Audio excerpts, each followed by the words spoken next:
We start with Bing, a man placed in a 1984 dystopian nightmare where he is surrounded by TV screens 24/7. Bing is given 15 million merits after his brother's passing, and he finds a girl that has a beautiful voice, a girl named Abby. Because of her singing and the fact that he's crushing on her pretty hard, Bing wants to give Abby the majority of his merits, so she can enter a show called Hot Shot and move on to something better. Brooker stated that the narrative of 15 million merits is heavily inspired by the narrative in talent shows, referring to shows like American Idol and The X Factor, and mentioning that there's a lot of people who do a job that they hate for little reward, and one of the main means of salvation that's held up is to become an overnight star. Brooker's wife, Connie Huck, was a huge part in the conceptualization of 15 million merits. Connie is well known for presenting a show on BBC called Blue Peter. From her experience on the show, she made an observation that you would see so many kids strive to become famous without really necessarily knowing what they would be famous for. We even see a glimpse of this when Abby first arrives to the preview room for Hot Shot, as she is told to say a script into the camera for what she wants to be in the future. Abby complies and says, "I guess I'd like to be as big as Selma one day," with the key word being guess. In order to better help understand the ending, we have to further talk about the world Bing lives in. We see a very distinct class system, especially with appearances. The beautiful are the upper class as they are shown off to the world on television, and the average moderately fit people are the middle class on the bikes, representative of the middle class's menial repetitive work cycle. And the overweight are the lower class doing jobs like janitorial work. The middle class end up saving and saving to then fork up 15 million merits to get a shot at their 15 minutes of fame. At least for the middle class, the world of 15 million merits is becoming the reality for more and more people every day. Waking up and trying to start your day when seeing advertisements on your phones from applications that you have to pay premiums in order to not listen to or watch the ads. Going to work also in front of a computer surrounded by a plethora of other screens. Come home and you have a screen that you either watch reality TV on or you shoot things up on video games. You go to sleep and the vicious cycle repeats itself. When people talk about how out of whack Black Mirror is, one of the first episodes that they mention is 15 million merits, but I think it's far more relatable than it is bizarre. When talking about the song Abby ends up singing on Hot Shot, she says her mom used to sing it to her, and her mom learned it from her mom, that it was a sentimental hand-me-down. Bing thought her voice and the lyrics were just so beautiful. Abby wanted him to invest in stuff for himself, like his room or his doppel, but Bing combats this with, "That's all stuff, it's confetti, you've got something real." When performing the song on Hot Shot, the song brings the audience members to tears, and Judge Hope even claims the best piece of singing we've had this season. But then Abby gets an offer to go on Wraith's channel, which is just pornography. All the other judges think that it's the only choice for her. She is told that people will do anything to be where she is, and that she'd be a star. After she is pressured by the audience, Abby gives in, because it's still better than being on the bike and doing the same boring, repetitive work. She agrees and is put on Wraith's channel, dressed up in provocative outfits, forced to perform erotic scenarios, and told to read a script and lie to the audience, because she looks like she hates every single minute of it. They took something so beautiful and innocent, like a talented singer performing a song passed down from each generation of her family, and then they corrupted it, having to over-sexualize the hell out of her. By the way, if you didn't already think their society was corrupt enough, Selma is advertised on commercial after commercial, being the only star from Hot Shot we really see. People are told to say to the camera that they want to be like Selma so they can convince the public that if you work hard enough and if you're a good enough singer, then you can be just like Selma. Once we get into the waiting room, everyone is singing because they believed in the lie that they were told. And when Abby finally performs, even though Hope claimed it to be the best performance they had all season, Charity and Hope come to the conclusion that they already have too many singers from the previous season. It's a rigged system meant to shatter your dreams, to make you compromise for something lower than your expectations, but slightly better than your average life. Enraged on the fate of Abby, Bing works relentlessly, working long hours, eating scraps, and pedaling away, saving up enough to get 15 mil. When on the Hot Shot stage, Bing stammers and doesn't really know what he's gonna say, or exactly what he wanted to say. He just knew that he had to be there, to do something about Abby, so he just starts talking. The most that we hear him talk in the entire episode. Just one big rant that is his stream of consciousness. He tells the truth, expressing how he's been feeling and telling everyone what he's against, like how much he hates the oppression of the lower class, how there is most likely no meaning behind working on the cycles, and how he hates the judges for sitting there there and doing nothing about how messed up the system is, and how they only contribute to it. Once he is out of breath and has said his piece, Hope offers him a job to host a stream. And the next time we see Bing, he's streaming on television, living in a much better space. Looking around his apartment, we see another penguin, except this one is made out of wood and is clearly professionally made. This penguin is the key indicator that he traded something pure and real for just some more artificial stuff. Bing didn't even drink any of the compliance stuff they gave Abby, the stuff that probably swayed Abby to say yes to the opportunity in the first place. We see that Abby is still on Wraith's channel. Bing didn't break her out or even try to get to her. Bing just lets her get sucked up by the system as he stands in his apartment alone. When Bing looks out onto the green, it's a debate whether or not he's looking out a window or onto a wall of screens. But I think the more important question that we need to address is, who is Bing? Bing ends up being a hypocrite. In the beginning, money was useless to him. He gave it away to make something real happen, and supposedly had no issue doing so. When he gets on Hotshot, he rants about the world and how awful it is, and how no one does anything about it. Yet he reaps the benefits of being a streamer, not having to pedal anymore, and living in a nice apartment with a view of the outside world. Bing turns real thoughts, fears, and concerns into something that you just view on a stream for entertainment. All these things he used to believe in, but when given the opportunity for a better life, he trades his own morals, trading one prison cell for a cozier prison cell. He becomes a sellout. During his rant, Bing questions the system, shouting, "We ride day in, day out, going where, powering what," and claims fake fodder is all that we can stomach. In the context of the world they're living in, everything that he's saying is true, and all the questions that he's asking are completely valid, and Judge Hope even knows them to be. But now Bing has his own stream, and continuously rants about how corrupt the system is. And one of the main things he talks about is how the Doppel items are meant to distract you from your prison cell. Yet the piece of glass, which is a symbol that supposedly fights something like consumerism, gets sold as an accessory on the Doppel marketplace. His old prison cell just becomes a backdrop for his new show, as he talks to everyone like he can relate to them, but he is living in much better conditions. It's an entertainment platform, so by saying these words through his stream, it numbs the audience to the truth, and essentially delegitimizes the integrity of his own words. Everything about it just becomes the norm as it becomes fake, and because of this, Bing's warnings are no longer a wake-up call, as the falsities of their society are even more accepted by the people. With this episode, Black Mirror is pretty much calling out itself, as Black Mirror is a show that delivers true powerful messages about the society we live in, but delivers them to us through a form of entertainment, thus numbing the meaning behind it, as the show just falls back into the many streaming services available for our entertainment, showing us that the ones telling you the system is corrupt are part of the system. When conforming to the system, Bing takes the broken glass piece, the symbol for change and something to combat their prison-like society, and he turns it into a gimmick. Then he condemns it into a black box.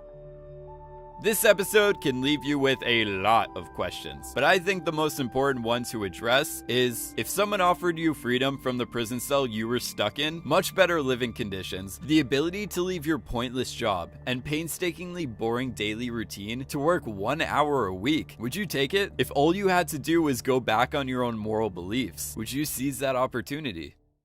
'Cause I probably would. And those are my thoughts on the ending of 15 Million Merits. If you guys like this video and love Black Mirror, please subscribe, because I'm always doing Black Mirror analysis videos just like this one. As always, thank you guys so much for watching, and I will see you in my next Black Mirror ending explained.